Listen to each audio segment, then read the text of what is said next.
Yeah, that's right, I see the chat. I see y'all rocking, I see y'all coming. Hit that like button as you enter the building, you know what I'm saying? Hit that like button, show your love, show your support, you know what I'm saying? This that dope soul, this that new thing. Nobody don't know about it. Hello, Knicks family. Welcome to Lunchtime Live, the New York Knicks recap and reaction show. I'm your host, Stephanie, a.k.a. Queen, joined by Jeff Clafter from the Happily Ever Clafter Daily Sports Blog. The Knicks beat Toronto last night in Toronto. What was that? 119-92, if I'm not mistaken. Down 2 rotation players on the road. Second game of a back-to-back. Really impressive win, in my opinion. The Knicks are now back to second in the Eastern Conference, pretty much tied with Boston percentage points-wise. They just looked more. Well, I'm not going to say they look more like themselves. They look different, obviously, and we'll get into that. Knicks fans, I was just telling Jeff, I clicked on some post-game show, and the first thing the host said was, the Knicks don't need Giannis. I'm like, relax. It's one game. We seem to be rounding into shape. It was an impressive win. But I think in terms of what the Knicks need has to be based on something more than just one win. But it was impressive. Jeff, how are you? Good to see you. And yeah, just your initial thoughts before we dive in. Wow, what an impressive second half performance.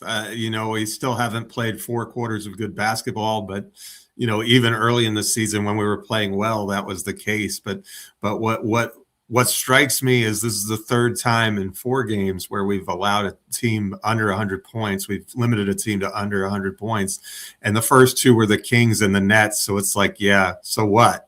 But when you do that against this Raptors team that can beat you 1,000 different ways and has been one of the hottest teams in the NBA, they were tied with Cleveland as far as longest winning streak coming into that game, and they had extra rest and for the Knicks to really just put the clamps down in the second half and say, okay, you can play small ball if you want to.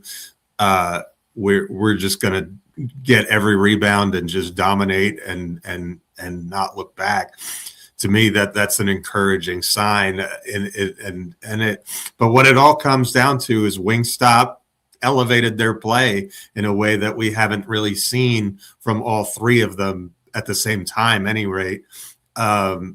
Probably all season. I mean, Brunson was under the weather, and it was kind of obvious from his performance. It wasn't a vintage Jalen game by any stretch of the imagination. Towns didn't score the ball, but he collected every single rebound, right? So you had that, but the triumvirate of Hart, Bridges, and Anunoby were the guys who really did it for us in this game, and kudos to them and the defense against a Raptors team that has a lot of ways that they can score on you and beat you. Yeah, for sure. Where do you want to start? I want to start with the Mikal storm, because Bridges was awesome last night. Like it's funny because Schwinney over at the Strickland said he mentioned early on in the game, he said, it's been 14 minutes and Bridges doesn't even have a shot. And then, we were down 10 and he made 3 baskets in a row that cut the lead to 6. And then, obviously we were down 4 at half, but then I think he went he had 5 consecutive baskets to close the 3rd quarter, and turn a close game into an 82-70 Knick lead by the end of the 3rd quarter. And he's certainly not the only star of the game last night, but I thought his ability to score and he really took over the game offensively for me. And I thought that was so critical. And I thought his comments after the game were fascinating. Like the entitlement comment. Did you hear that? I heard him, but quite frankly, I didn't quite understand what he was saying. I heard him. I didn't quite get it though. And maybe I think it's an ego thing. Like you saying, well, I was just saying, well, I'm going to do what I'm going to do. And I'm, because I'm just good enough to get by on my talent instead of, okay, I need to be receptive to what the coach is playing. I have them tuned out. I need to get back to playing team ball and focusing on what Mike Brown wants us to do. And I don't know if that's what the cause is, but the last 2 games he's been incredible shooting the ball. I mean, he really has had 2 of his best offensive games of the season. And so, shout out to Mikal. I texted Queen last night and I said, here's a player who just does not want to go to Portland. Or he's improving his stock. Yeah. Yeah. I mean, listen, Mikal to me has been underwhelming. So like when I hear somebody talk about feeling entitled, like I'm out there just doing whatever I want to do and I need to get back into the team concept. I guess I couldn't understand what he was saying, because I'm like, you didn't look entitled to me. You look like you was sleeping. You know what I mean? So that's why I'm saying I didn't quite get what he was saying. But listen, last night, 19 of his 30 points in that third quarter. If you look at the visual of the game, I meant to bring it. The Knicks started to turn it up. It was clear, like toward the end of that third quarter, and Mikal Bridges was doing his thing throughout the third quarter, but it turned toward like the end of the third quarter, and the Knicks never looked back. And a large part of that was his shot making. I think it was 12 of 15 or something like that, 6 of 8 or something like that from the 3-point line. But he was really assertive, really aggressive. And, I've said this before, I believe this is what the Knicks thought they were getting in Mikal Bridges. He has the experience of being a number 1 in Brooklyn for a year and a half. Okay, fine. You could say he wasn't a good number 1, but he has that experience. Now you're going from being a number 1 to a number 3. I would think that the expectation is, if Brunson can't go, if he's in foul trouble, or last night when he was sick, that we have somebody who understands what that's, that role and can step up. And that's not something I've seen from Mikal Bridges this season until last night. Him and OG, and we'll talk about OG as well. I felt like, yes, this is what we need. We're losing. Brunson is not himself. Who is going to step up? And he did that last night. Listen, is this fool's gold? Because sometimes a player is who they are. And they may be able to step it up for a game or 2 or 5, but they can't live there because it's just not who they are. We're going to get a chance to see that going forward when it comes to Mikal Bridges, because remember, he was playing similar to this to start the season, and then there was a fall off. So let's see. Like, if this is Bridges going forward, if this is OG going forward, then this is a different team. But again, there's a difference between visiting a place, having a good game, having a good streak, and living here. Like, this is who I am. And if the Knicks are going to keep this team as is, they're banking on Mikal Bridges and OG Anunoby living close to their ceiling, not just visiting it. So we'll see what happens as time goes on. Any place you want to go next? Well, first of all, I love that comment. That really encapsulates what's going on here. I think especially when it comes to Anunoby, who, the guy was in his former stomping grounds. You could tell this was a game that meant a lot to him. Even in the first half, when everybody else was stinking up the joint, OG came to play, and everybody finally kind of decided, oh, we better come along with him. So I very much am with you on the vibe about Wingstop in general, and I think with Bridges, I think maybe instead of entitlement, being comfortable, like too comfortable, like with what his role was and who he was, and not really trying to push himself and go outside of the box and do some things that he's not really tasked or asked to do all the time. But on nights like last night, he finally, when we needed it, he stepped up and he finally really answered the bell and answered the call. So from that standpoint, I think what you said was spot on. But kudos to Anunoby. I like it when OG plays well, and this was really a statement game for him also. I mean, he's his former team. You could tell the game meant a lot to him, and he cleaned it up from a turnover perspective. I don't think he turned the ball over once.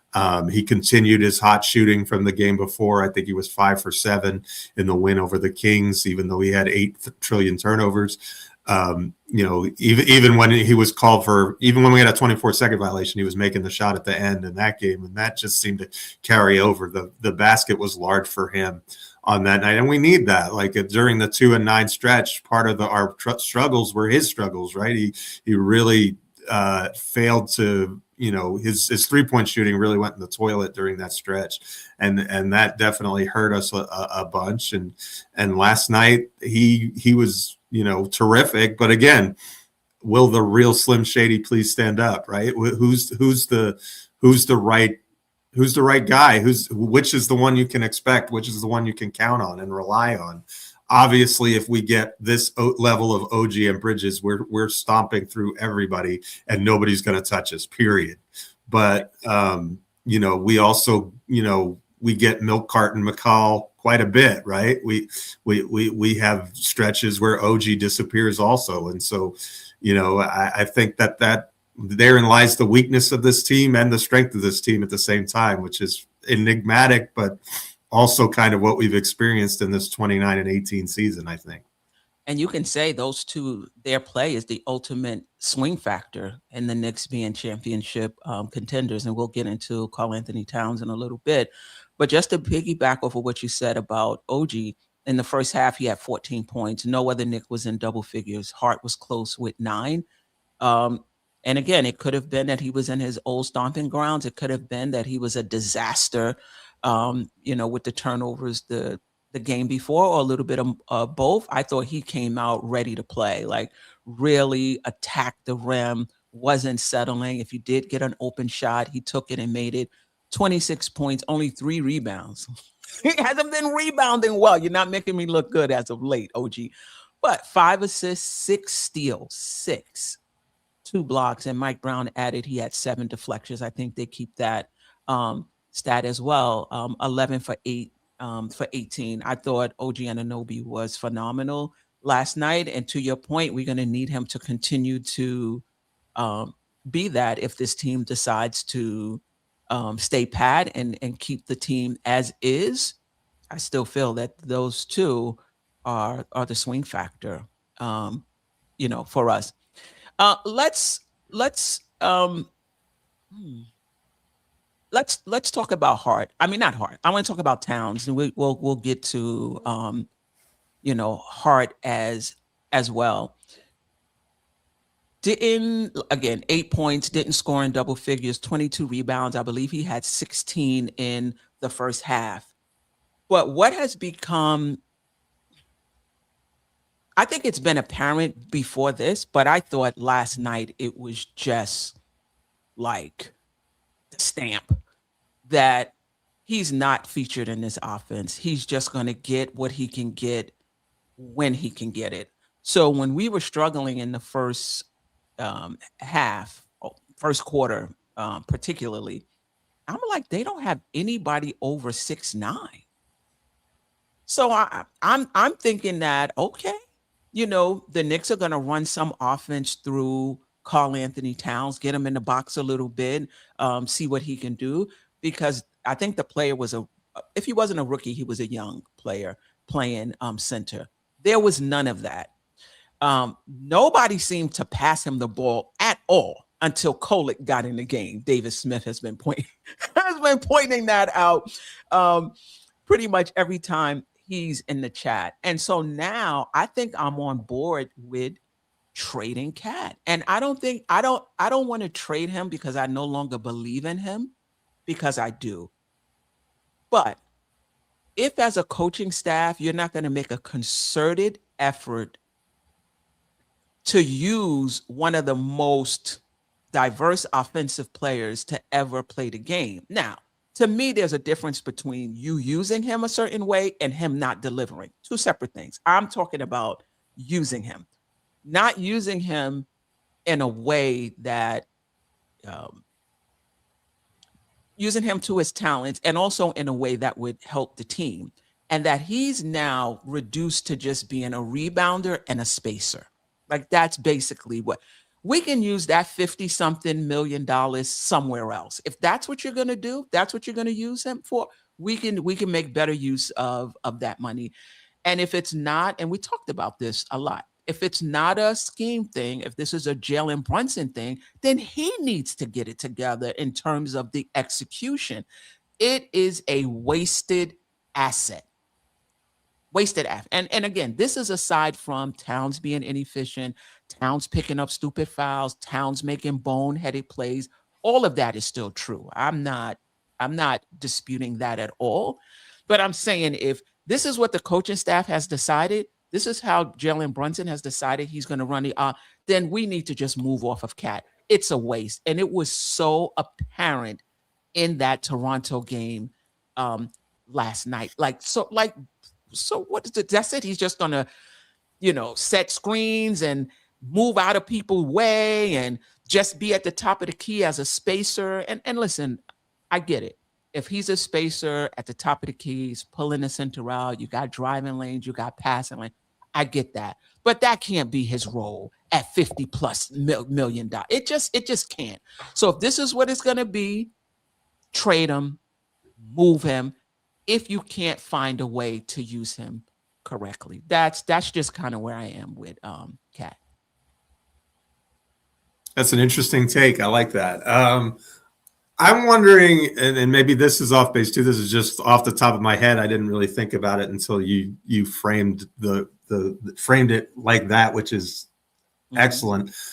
I'm wondering if maybe it's a little bit of a protest on his part, like a player protest. Like, he's still obviously engaged in the process of winning. I mean, he 16 first half rebounds, 22 overall, and I thought his rebound of I think it was a Landry Shamet miss where he passed the ball in back of him and got the dunk or layup. I thought that was one of the biggest plays of the game. Gorgeous pass that he made right there. But I'm wondering if it's like, okay, in a sense, like, okay, you don't think you need me on offense? Well, I'm only going to take 11 shots, But Geoff, if you watch the game, they weren't passing it to him. There were multiple opportunities. He was asking for the ball and thought he would get the ball, and they would take the shot. They would pass it. I watched. I wanted to be real specific. Is this him passing up shots, or they were not passing him the ball?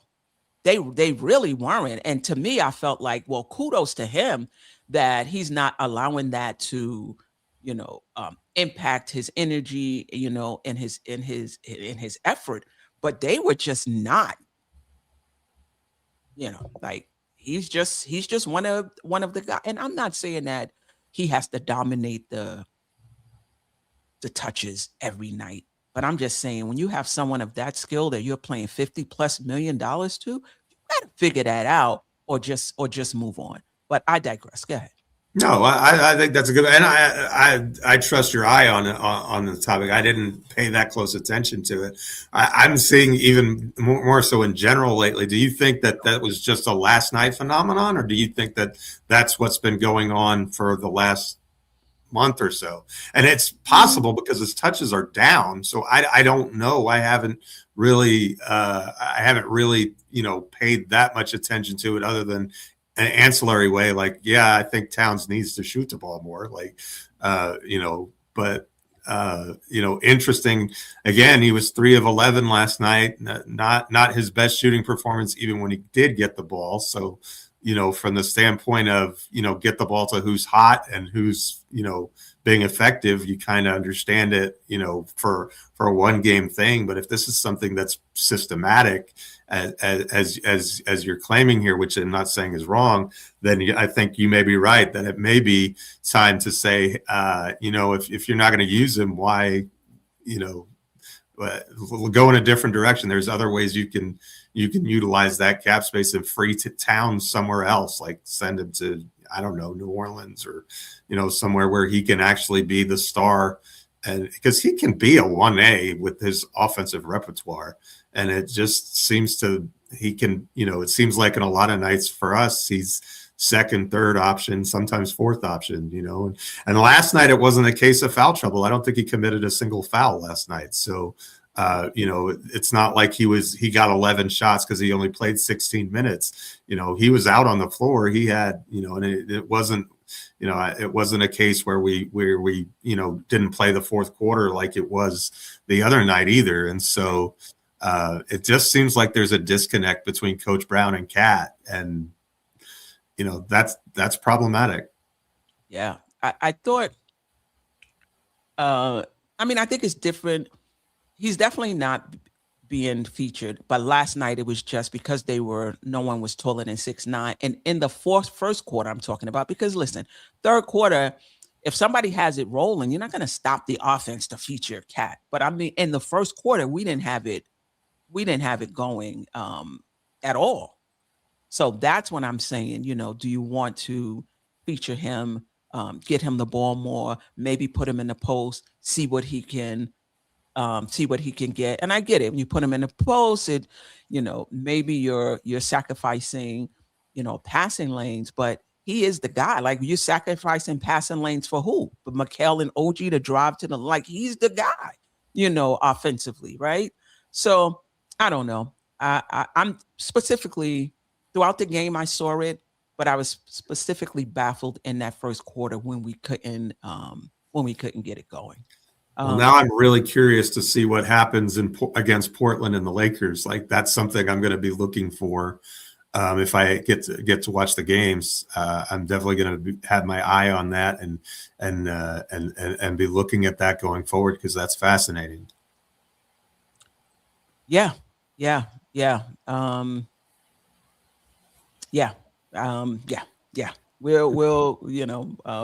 We'll see. Anywhere you want to go next? Yeah, one thing that I don't even think we've really mentioned his name but once, but Tyler Kolek, Hive, stand up, man. Yeah. That guy had a ball game last night after not 3 straight DNPs. You stay ready and you run the offense when, and I think he would have played the entire fourth quarter if he hadn't tweaked his ankle there. I really think that the plan was to not bring Brunson back in at all because he wasn't feeling well. And then when he tweaked his ankle there, they sat him down because they didn't know how he was going to be. But then he made that gorgeous move like in garbage time where, it was on full display. You don't make that move if your ankle's not okay. So thankfully it was just a minor tweak. And, unfortunately for Kolek, it's, he's situational, right? And you can make the argument maybe that this team needs more of his, point guarding skills with the second unit, and you could be right about that. I'm willing to listen to that for sure. But to stay ready like he did and have the ball game that he did, we were running an 8-man rotation too. Those guys were out, and it pretty much turned into a 7-man rotation. I know, 4 different players got like 6 or 7 minutes, but a lot of that was because of garbage time in the fourth quarter. But Kolek had solid minutes, 10 assists, I think, just really had the ball moving. He had 2 or 3 turnovers that were, very frustrating, but you have to live with that. You're a young player. You're going to make mistakes. And so I think that's the difficult part about Tyler, is that you have to live with the growing pains, right? If you're going to play a player like that, there are going to be times and there are going to be nights where he doesn't look, playable. And then there are going to be nights like last night where he just was within the flow. And I think he knew that he was going to get his minutes. And so he wasn't worried about getting, yanked. He kind of knew that he was going to have some responsibility, and he handled it well, and kudos to him and getting people involved and just a terrific game off the bench for him. I was really happy to see Kolek shine last night. I mean, listen, he's situational. And when the situation arises, we need you to come in and give us positive minutes. And that's what he did, right? With young players, if they're getting consistent minutes, you're going to see that up and down. But sometimes limiting the minutes. I know Dukosaurus Rex will disagree. Limiting the minutes limits the ups and downs, and you can argue whether that limits the growth overall. But I thought last night he was really, really good. But I'm still for the tight rotation. I just feel like that's what the Knicks need right now. But in situations like this, we need positive minutes, whether it's Kolek, who was phenomenal last night, whether it's Porty, who had a key offensive rebound for us, whether it's the Aurora, who still wants to come in and no matter what, get a shot up. But Deuce used to do the same thing, and look how Deuce turned out. So, maybe he's on the Deuce trajectory. Yeah. And Mike Brown, it was more. I think 6 players played 30 or more minutes. 2 players played 20. No, 6 players I think were 20 and up, 20 minutes or more. None played more than 36 minutes, and then 3 players played less than 8. 10 or 8 minutes. But I do want to give a small shout out to Yabu in his little bitty minutes that he had last night. Just 8 minutes, 4 points, 5 rebounds, 2 steals, making the most of the minutes he got. And those 2 baskets he did get, throwing his body around, the up and under. I said, oh, okay. I mean, I think this is what the Knicks, thought they were getting. And you saw a flash of it last night. Unfortunately, he seems to be heading out the door. But I thought we got some positive minutes from him in his 8 minutes last night. I want back to Cat for a second. Do you think that the Knicks are frustrated with him defensively, and so when they're frustrated with his defense, they're not wanting to pass him the ball? Yeah, that could definitely be true. It might be. I think it's more than a Mike Brown thing. I think that they just ignore him. It was more egregious last night. I'm not going to say that all the time. That's not the case all the time. Last night, that's what it seemed. And Kim Doc said they ignore Cat. Josh did it several times last night, but that's not always the case, Jeff. I'm not going to take last night's game and say this is what it's always been, but last night it just stuck out, just given how short they were.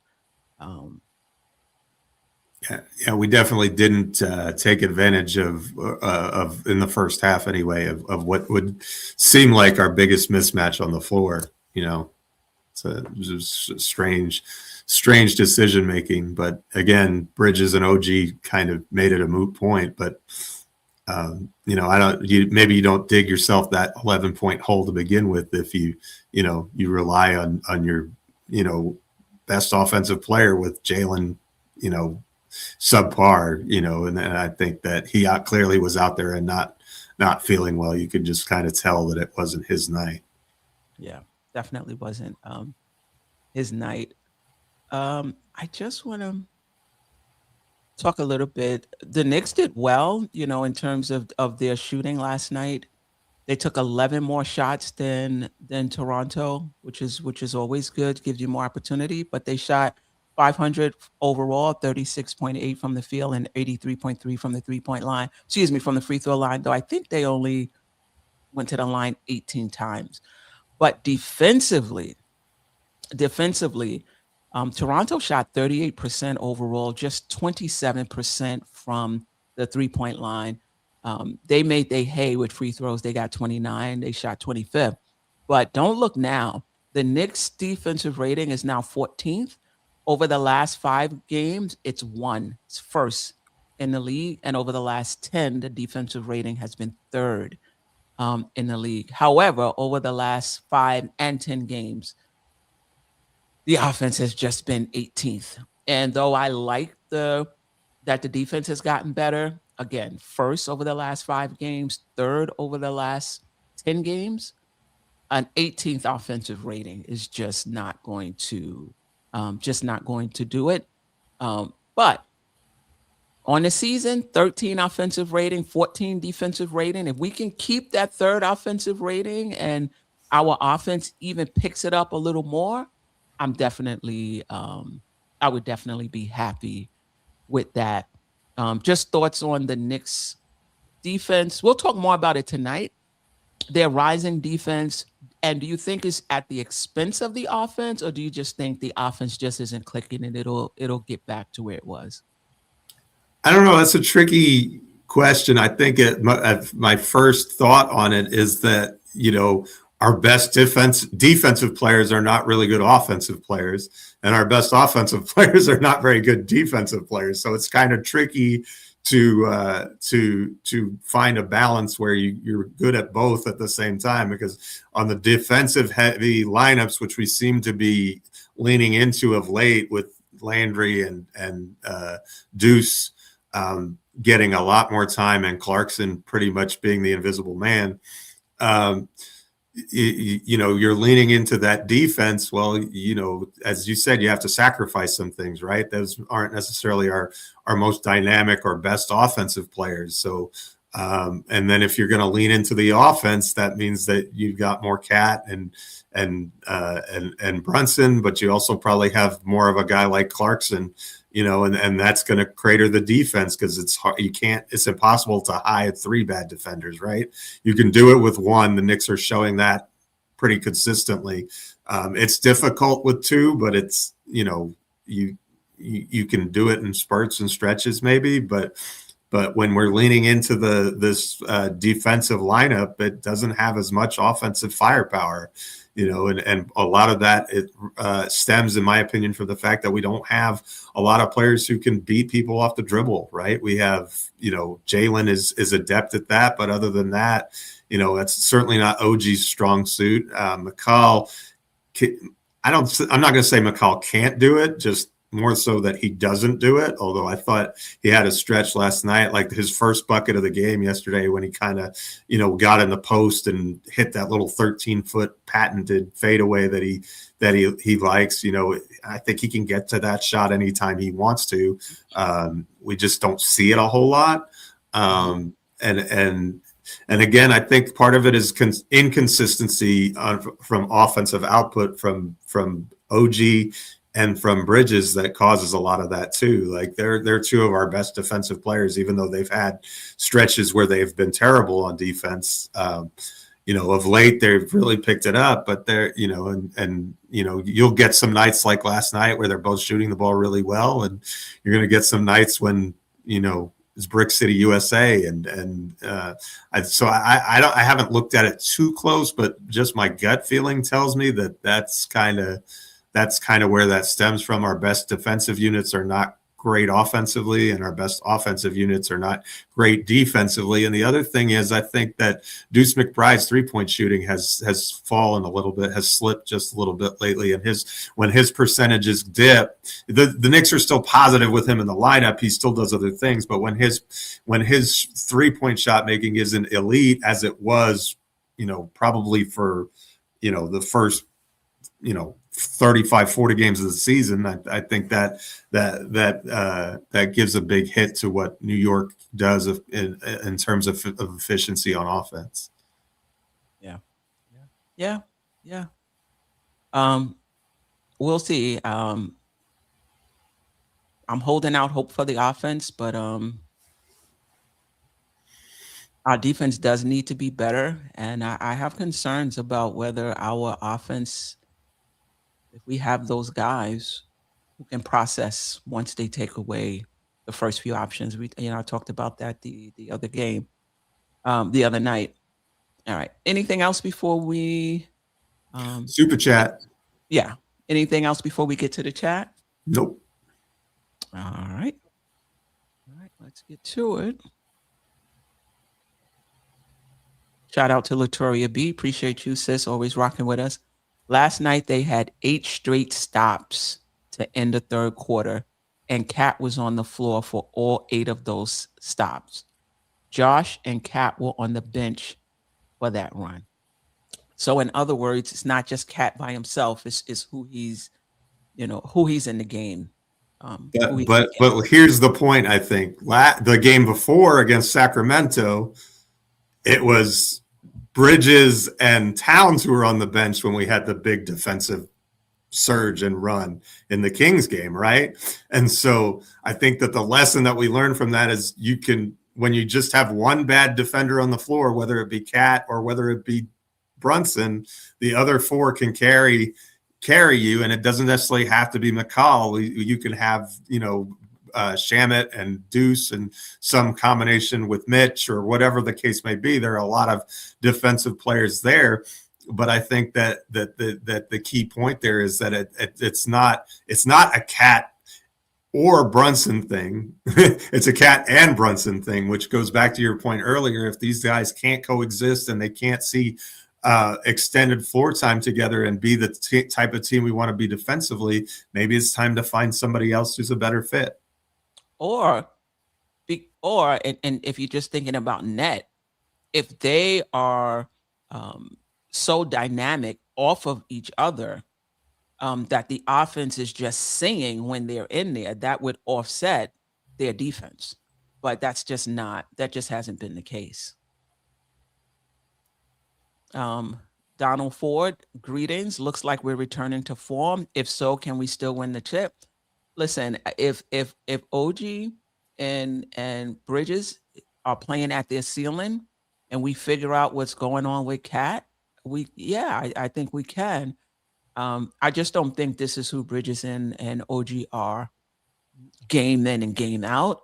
And I'm not sure it's going to be fixed with Cat, because I think Mike Brown might just see his role differently than I do.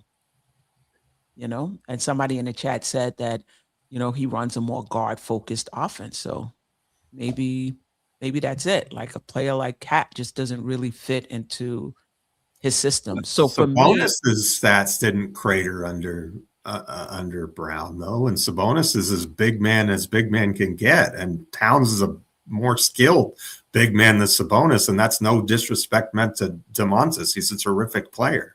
So I don't know that I don't know that I necessarily buy the system argument here, because I don't think it was that way in Sacramento, and we're running the same system. So I'll have to look at it more, but I'm not sure I 100% agree with that one. Okay. All right. I'm just trying to throw him a little bell. Okay.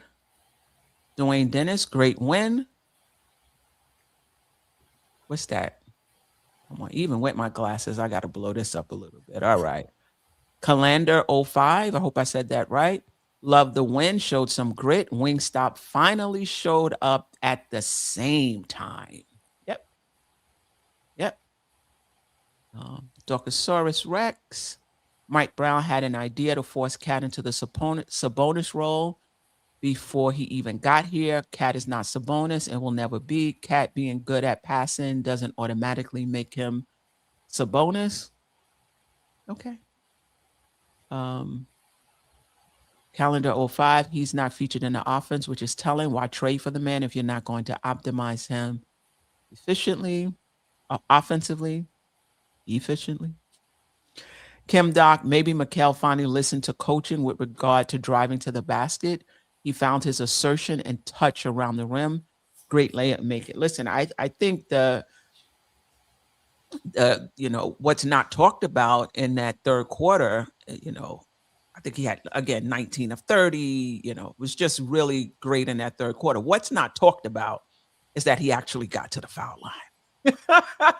He did. He was 2 for 2 from the free throw line. I'm like, when he went to the line, I said, he rocking now.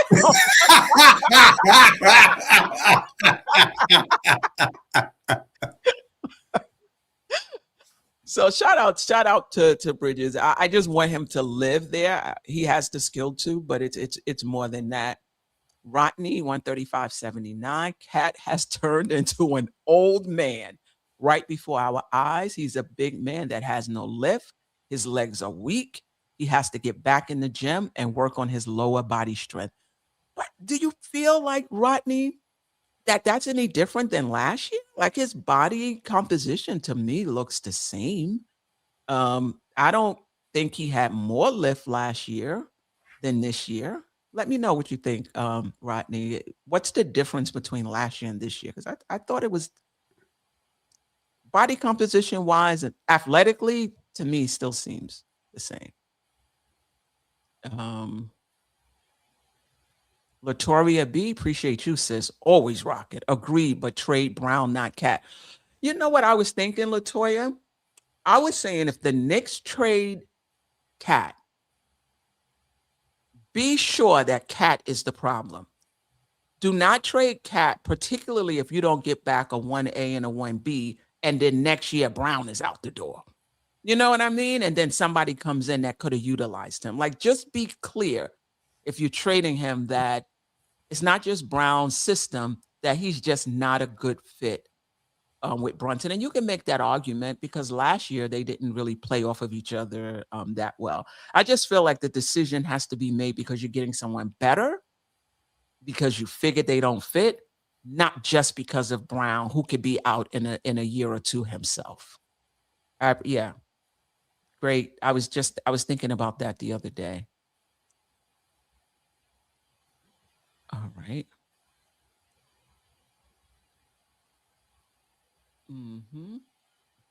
Dwayne Dennis, what a effing pass by Cat to Mikal Bridges in the fourth quarter. That was really nice.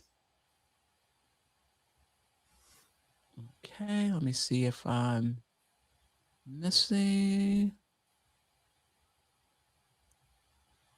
One Shot D thinks Mike Brown was the worst coach possible for Cat, but Mike Brown was pretty happy about the roster when he got here. So like somebody mentioned, it might have been Dorcosaurus earlier, maybe once he got here and started working with him and was able to see him up front, kind of decided that he doesn't work with the system. Maybe Cat, like Geoff brought up, just him offensively, not offensively, defensively being a hot mess, maybe turned Mike Brown off to him. I don't know. See, but that's on Mike Brown. As the head coach, it's your job to adapt to the roster that you have and to play to the talent of your players, not to say I want to run this system come hell or high water. In my opinion, the best coaches take the talent that they have and they adapt to it and squeeze the most out of the orange instead of putting him in less than favorable positions. Like if that's what's happening, that's certainly on Mike Brown, and that's something that collaboration needs to fix. Right. One Shot D, best thing Mike Brown could do is keep playing Kolek because Kolek will make sure he's touching the ball. I did notice when Kolek was in there, he got more touches. And this is a problem too. Shout out to two Knicks chicks. Hopefully you safe and be sure to send your mom my love. I don't think Brown is utilizing Cat. He doesn't have any affinity for him. I think this kind of piggybacks off of what you just said. I hope it's not about affinity and liking and not liking. And it's more about what's best for the team, because it's possible. Listen, they're running the data. They're running the lineup data. It's possible he's saying, regardless of how much money he's making, we're better when we run the offense through our guards and wings. That's possible. I don't have that. I have lineup data, but maybe that's the conclusion he's coming to. And if that's the case, then you need to move off of Cat. Like there's just no. You can find somebody cheaper to rebound. I don't know if they're going to provide the space and have the respect Cat has. That's different. Not sure they're going to rebound quite like Towns does either. He's he's just like second best. Well, I think he's recorded as first right now because your Joker is not have enough minutes or whatever games played to qualify. Correct. So he's the best rebounder in the league. You don't just throw somebody else in there and get that kind of production. Randu, 1973. Kolek definitely needs to play more often, even if it's only 10 minutes a game. Okay. All righty. So at the expense of whom, when Deuce McBride and Landry Shamet are both healthy, Kolek deserves to play over both of those guys? Because I'm not sure I agree with that. Well, Dorcosaurus says Shamet is up and down. Let's limit his minutes. I agree. Shamet is up and down in terms of his shooting, but he brings other things as well. And he's becoming how Deuce used to be. Remember when Deuce was up and down, but he would always hit a timely shot? Shamet is still up and down shooting wise, but he's been hitting some timely shots of late. Um, yeah, yeah. He hit the three that got us within a point last night, to your point, like in the third quarter when we were, it seemed like we were always within four. We couldn't get any closer is what Clyde said. And then he hit that massive three that cut it to one. And, 2 possessions later, we were in front because of the OG steal and dunk. So, that was a key sequence in the game. And I think it highlights your point precisely. Nick Nation, that Kolek kid has something special about him. I hope he gets to flourish more. I think by next year, many will be surprised, especially if his handle and footwork improves. Okay. All right. What if he flourishes in Milwaukee?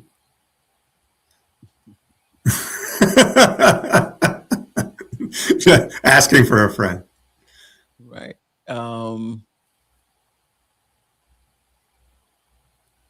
Knicks versus everybody. The Giannis trade probably won't happen till the offseason. We'll talk more about that tonight.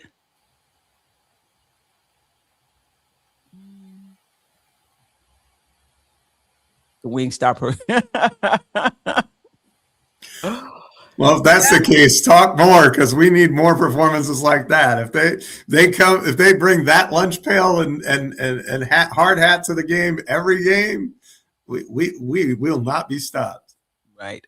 Oscar Contreras, I hope I got that right. The Knicks have the best defensive average over the last 6 games. Okay. Nick Nation have to respect Josh Hart for roughing it out and playing through pain. His ankle, he was limping pretty bad last night. Okay. All right. I think, let me just scroll down. See if I missed anything.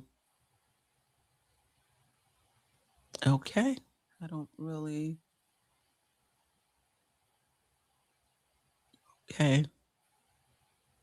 Jamrock also, always, when Brunson is off the floor, Kolek should get the lion's share of that minutes, especially when Cat is on the floor. Okay.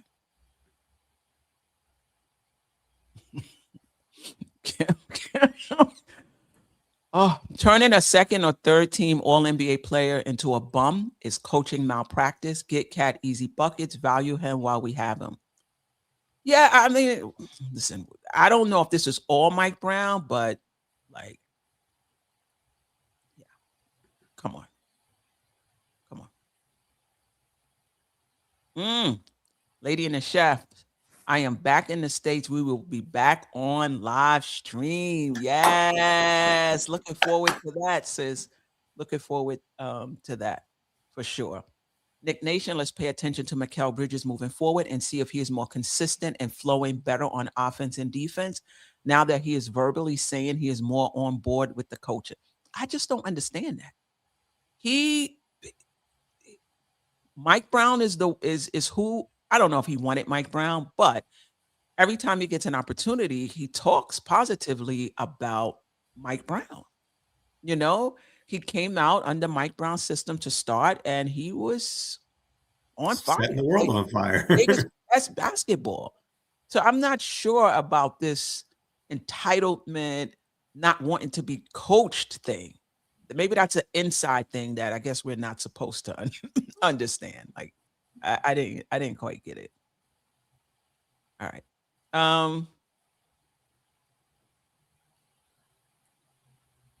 Okay. Cat seems to be out of shape and is carrying an injury that they don't want to disclose. Okay.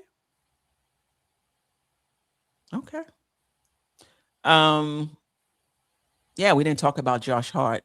I thought Josh Hart was really good last night, especially in transition, less fouls and turnovers, no complaints from me. 35 minutes, 22 points, 5 rebounds, 6 assists, 2 steals, 7 of 11 from the field, 4 of 7 from 3. Yeah, I thought he was good last night. Yeah, that's the best of Hart for sure. He's stat sheet stuffer last night. That's crazy. And it checks out the eye test superb performance, but that definitely a very Josh Hart kind of a game. Latoria B says she's still a fan, but he turned the ball. Did he have a lot of turnovers last night? I know the game before he had 4. He might have. Let me look at it. I have it right here.